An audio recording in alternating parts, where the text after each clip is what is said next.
Alright, hey guys, welcome back to another tutorial. Today I'm going to cover blending and how I draw fur. So let's take a quick look at an older piece, and I'll use the dog next to the girl as the example. So I'll start off by basically undoing some of what I've already done. And in order to do that, I'll duplicate the layer, and I'm going to get some base colors in here. So typically I would start the dog, the wolf, whatever you want to call it, with this darker color. I'm going to use the alpha lock feature so that I don't end up drawing beyond any of these points. So you can see if I have a color selected and I swipe it to the edge, nothing happens. Well, as in it doesn't go outside of that initial painted point. So, and then let's say we'll have a highlight running down the inside of the leg, sort of to match the other paw. Okay, cool. So you see I have three different colors. We have a light gray, medium gray, and a darker gray. Now, in order to blend those, the main thing that I do is I lower the opacity down to like a comfortable 25 to 35, somewhere around there. I guess I put it on 27, that works. So now I select the either lightest color, darkest color, it doesn't matter, and I start going around the edge. Not all the way to the edge, just where I feel the lightest color should end. And this isn't including the highlights, so you'll sort of see that later. And now I can grab the color picker again by holding down on the screen and scrolling over which color I like. I offset my marker so that it actually sits a little bit above my finger, so I can see exactly what I'm aiming at. So we go over the middle color, the middle tone gray, and we do a couple strokes there. And now we grab the very dark edge, the dark gray on the edge, and we use that to kind of bring the overall gradient down, because we have a little bit too much of the light color. So we're going to use that darker color to kind of bring it back to what we initially had the mid-tone of the leg be. Now we can go even lighter here. It's a little bit lighter than the other leg, but that's because I have not I haven't done too much work on this piece, at least in regards to the dog. So same concept, put down a couple of the strokes using a low opacity brush, color pick some of the mid-tone colors between where you're placing these strokes and the darker areas around it, and slowly blend those two together. So now you see if I zoom out, the screen capture kind of does a really bad job of showing this, but the human eye, at least how I see it on the screen, it's very smooth now. And we can take a look. I'll turn on the old layer. So the difference being is I already had some smoothing done before because I had to record this twice, but that's not the point. So you kind of see how I do highlights. Now to do the fur, fur is done in two different ways. If you're doing fur where you're painting over the object and you're not doing the edge, it can be done on the same layer, or to make sure you don't mess up, you can drop one layer on top. And now I'm working on the layer above. If I raise the opacity a little so I don't have to make a billion strokes, now I can zoom in however much I please and just draw strokes. Depending on what kind of fur I want, you can do either really long ones, curly hairs, or whatever, go crazy.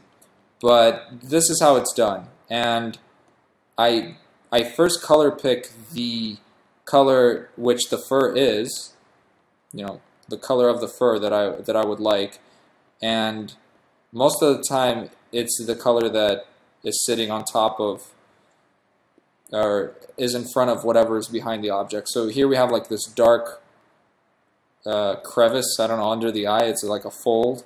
So first I'm gonna use the technique which I showed you guys to blend this darker spot to the rest of the dog. And now I can go in and grab this lighter gray, lower the brush size a little bit, and I can drop some fur over the top. So I don't know if you can see that too well, but now we can grab a slightly lighter color and do the same thing right here on top of the eye, you know, something like that. And that's the basic premise of making an object or an animal furry. Now the edges, as you see that I've done here, I'll show you how to do that, and we'll work on this side.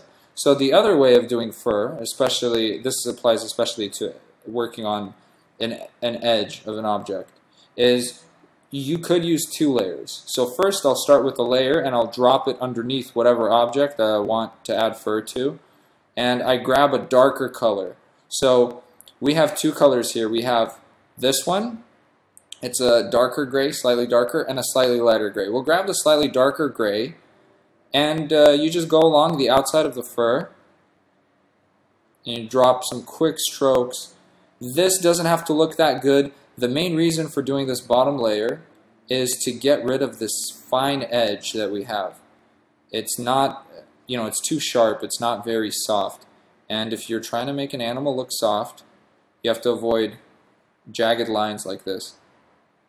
So say that that we're happy with this, right? I'm not going to go through the entire dog because then the tutorial would last a couple of hours, and I can show you all that needs to be shown a lot faster than that. So this technique works with hair.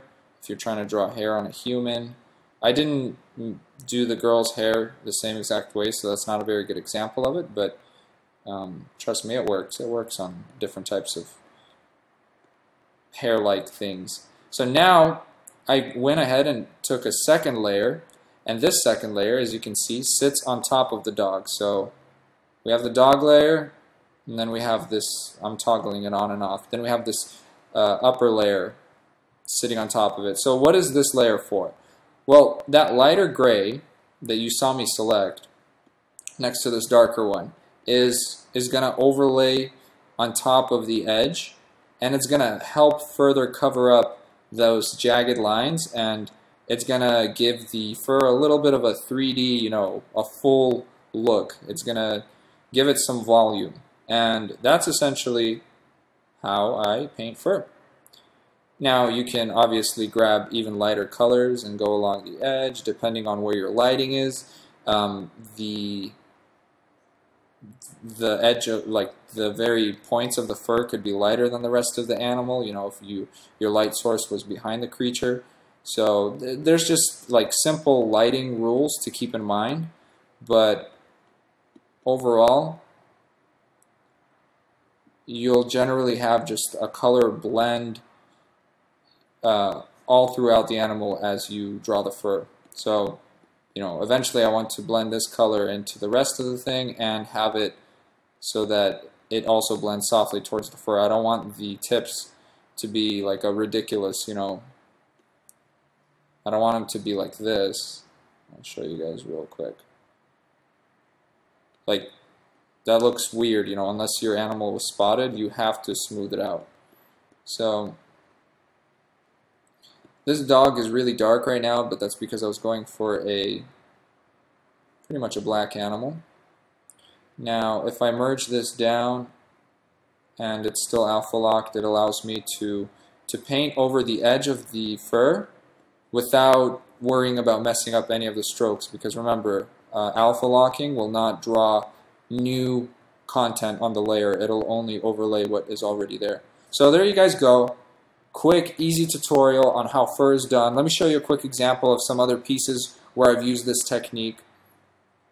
I've used it a lot on this piece. We have the hunter, which is up in the tree. You can see there is a lot of little hairs going all throughout this character and all over his face, on top of his eyes.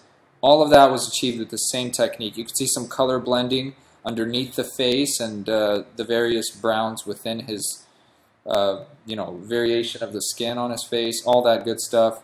We've got some color blending going on with the tree. Hopefully this shows you guys what I'm trying to tell you, and yeah, hopefully you learned something. Like this video if you like it, share with your friends if you feel like this is something they want to learn, and have an awesome day.